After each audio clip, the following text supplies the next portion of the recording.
আসসালামু আলাইকুম ভিউয়ার্স। গতকালকে দেখলাম যে একজন ব্যবসায়ীকে মেরে ফেলা হয়েছে প্রকাশ্যে রাস্তার মধ্যে পিটিয়ে।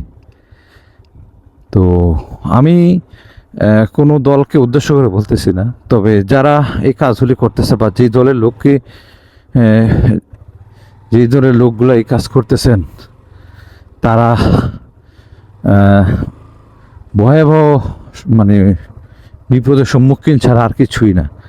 কেন এই কথাটা আমি বললাম যে ভয়াবহ সম্মুখীন ছাড়া আর কিছু না? কারণ হচ্ছে তাদের আচরণের উপর ভিত্তি করে, কিন্তু আপনার আচরণের উপর ভিত্তি করে আপনাকে ভালোবাসবে মানুষ। এখন আপনি যদি এরকম আচরণ শুরু করে দেন যে মানুষ আপনাকে ঘৃণা করে, তাহলে কিন্তু মনে রাখবেন এই ঘৃণা কিন্তু ভয়াবহ রূপ ধারণ করবে। কারণ যে অবস্থা মানে ক্রিয়েট হচ্ছে দিন দিন দিন দিন যে অবস্থা ক্রিয়েট হচ্ছে, এটা কিন্তু 2005 সাল না, 2017 সাল না, ঠিক আছে? এটা কিন্তু 19 দশকের সাল না, এটা বিংশ দশকের বিংশ শতাব্দী, ঠিক আছে?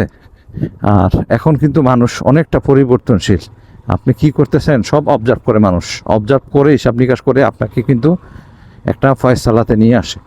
আর আপনি যদি মনে করেন যে না, আমাকে তো কিছু করবে না, আমি সেই ফয়সালার আওতায় আসতেছি না, এটা ভুল ধারণা। কারণ হচ্ছে প্রত্যেকটা মানুষের এখন হিসাব নিকাশ হচ্ছে, প্রত্যেকটা মানুষের এখন নিয়ন্ত্রণাধীন হিসাব নিকাশ চলবে।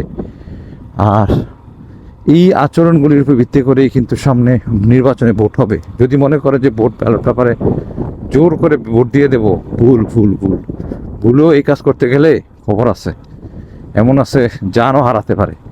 কারণ হচ্ছে এখন যেহেতু একটা দলকে সরিয়ে দেওয়া হয়েছে বহু সাধনার পর, বহু রক্তক্ষয়ী যুদ্ধের পর, বহু করোনা হওয়ার পরে, তাহলে আপনি কিভাবে ভাবতেছেন যে আপনি টিকে চলে আসবেন? আপনি কিভাবে ভাবতেছেন যে আপনি জোর করে একটা সাইটে নিয়ে আসবেন? এগুলা ভুল ধারণা বাদ দিয়ে ভালো হয়ে যান। কারণ হচ্ছে সামনে কিন্তু খারাপ দিন অপেক্ষা করতেছে আপনাদের জন্য। একটা কথা মনে রাখবেন, সামনে খারাপ দিন অপেক্ষা করতেছে আপনাদের জন্য।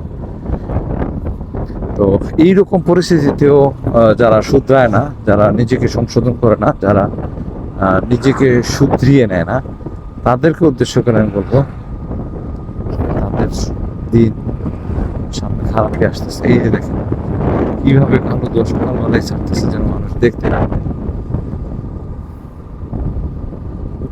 কারণ খেটে খাওয়া মানুষগুলি কিন্তু এখন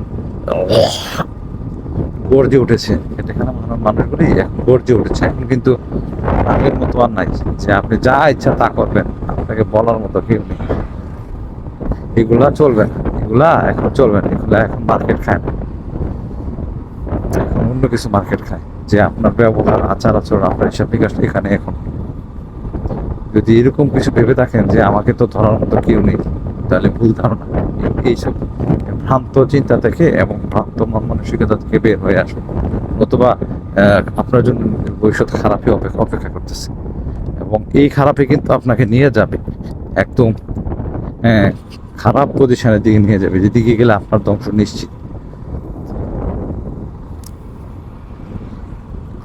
তবে নির্বাচন সামনে হয় কিনা সেটাও একটা বিষয়। কারণ আমরা চাই, সবাই চাই, জনগণও চায় যে নির্বাচন দরকার নেই, নির্বাচন ছাড়াই ভালো। নির্বাচন দিলে তো যন্ত্রণা, নির্বাচন দিলে কোন শয়তান আবার আসে ক্ষমতায়, আবার শেখ হাসিনার চেয়েও কি খারাপ হয় কিনা সেটাও একটা বোঝার ব্যাপার আছে। তবে এই যে দোনোটার একই পিচ, যে দলে আসুক তার বর্তমান ক্ষমতাসীন দলের যারা যেটা গিয়েছে, যেটাকে বিদায় করা হয়েছে, এইটা যদি আরেকটা আমরা পুনরুজ্জীবিত করি তাহলে কিন্তু আমাদের জন্য খুবই খারাপ অবস্থা আছে। তো দেশ রাজনৈতিক দলের নতুন একটা দল আগমন করার দরকার আছে। নতুন দল আসলে পরে দেশে একটা সুখী, সমৃদ্ধি এবং সুন্দর একটা শৃঙ্খলা ফিরে আসার সম্ভাবনা থাকে। আর নতুন দল নতুন একটা বার্তার জানান দেয়। সেই জন্য অন্তত আমাদের যারা জনগণ, আপামর সাধারণ জনগণ, তারা সবাই চাচ্ছে যেন একটা নতুন দলের আগমন ঘটে। এটা তারা সবাই চাচ্ছে এবং আমরাও চাচ্ছি যে নতুন একটা দল আসুক, নতুন কেউ আসুক। এদেরকে দেখেছি আমরা বহুবার, একবার নয় বহুবার দেখেছি। আর কি করে এরা কি করে আমরা বহুবার দেখেছি। তো এই দেখা দেখি আর দরকার নেই, নতুন কেউ আসুক, নতুন কেউ আসলে পরে নতুন কেউ কাউকে আমরা নতুনভাবে মানিয়ে নেব, আপন করে নেব, তাদের চিন্তা চেতনা নতুনভাবে হবে। তো নতুনদের সুযোগ দেওয়া উচিত, আমি মনে করি নতুনদের একবার সুযোগ দেওয়া উচিত, দেখা উচিত। দলটা যেন গঠন সমন্বয়ের মধ্য দিয়ে সকলে মিলে এককভাবে কোনো খারাপ সিদ্ধান্ত সহজে নিতে না পারে এবং ঘরে বসে বলতে না পারে যে আমি যেভাবে বলবো সেভাবে চলবে। আর বিচার বিভাগটাকে যেন আলাদা করে দেয়া না হয় এবং এটাকে যেন তার নিজস্বভাবে দিয়ে দেওয়া হয়। এটাকে যেন তার কোনো রাজনৈতিক দল ব্যবহার করতে না পারে। তাছাড়া পুলিশকেও যেন সরকার ইচ্ছে মতো ব্যবহার করতে না পারে, সেই দিকে সজাগ দৃষ্টি রাখা খুবই জরুরি। যদি দুর্নীতিটা শুধু বন্ধ হয় তাহলে সবকিছু ক্লিন হয়ে যাবে। আর দুর্নীতিটা যদি চলমান থাকে, বন্ধ না হয়, তাহলে কিন্তু বিপদ আছে, বিপদ আছে। সেই জন্যই বলি দুর্নীতিটাকে যেন ক্লোজ করে দেওয়া হয়, দুর্নীতি যেন না হয়, দুর্নীতিটা যেন না হয়। এই দুর্নীতিটাই শুধু খারাপ একটা মানে অবস্থা। এই দুর্নীতির কারণেই কিন্তু যত ধরনের ক্ষতি, যত কিছু আছে সব হয় এই দুর্নীতির কারণে। তো বিভিন্ন এই 5 তারিখের পরেও বিভিন্ন জায়গায় দেখা যায় এই যে কার্পেটিং, ঢালাই বা রাস্তার যে কাজগুলি আছে, এই কাজগুলিতে এখনো দুর্নীতি হচ্ছে। এটা যেটা আমরা আশা করি না, সেই কাজটাও কিন্তু এখনো হচ্ছে। তো এইগুলোর উপরে জোর আরোপ করা উচিত এবং ব্যবস্থা গ্রহণ করা উচিত যেন এইগুলোর উপরে কঠিনভাবে অ্যাকশন নেওয়া হয়। অ্যাকশনগুলি যেন চলমান থাকে, সেজন্য আমরা সবসময় সোচ্চার থাকতে হবে আমাদের।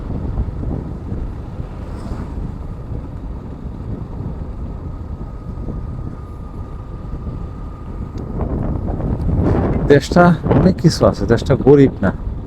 আমরা দেশটাকে দুর্নীতি করে মানে তলা ছাড়া ডুলা বানাই ফেলছি। দেশটাকে দুর্নীতি করে তলা ছাড়া ডুলা, তলা ছাড়া ডুলা বানাই ফেলছে। আর এই যে মানুষগুলো যারা কষ্ট করতেছে, এই যে যাচ্ছে, এই যে মানুষগুলো, তারা কিন্তু প্রচুর পরিশ্রম করে না, তারা কিন্তু খেটে খাওয়া মানুষ। এই মানুষগুলা কিন্তু কোনো দল চিনে না, তারা চিনে যে দেশ সুখী সমৃদ্ধি এবং দেশে শান্তি ফিরে আসুক এবং দেশটা যেন সুন্দর হয়, দেশটা যেন লাগামহীন না হয় এবং দেশটা যেন ভালোবাসার প্রান্তে ধারে ধারে ফিরে আসে মানুষ। এই জিনিসটা যেন তারা সবাই কিন্তু এই জিনিসটা চায়।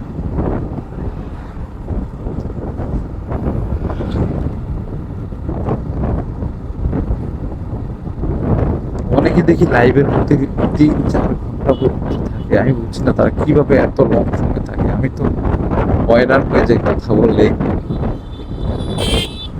তো তারা এত লম্বা সময় কিভাবে লাইভ করে, 10 মিনিট কথা বললেই নিজেকে হয়রান লাগে।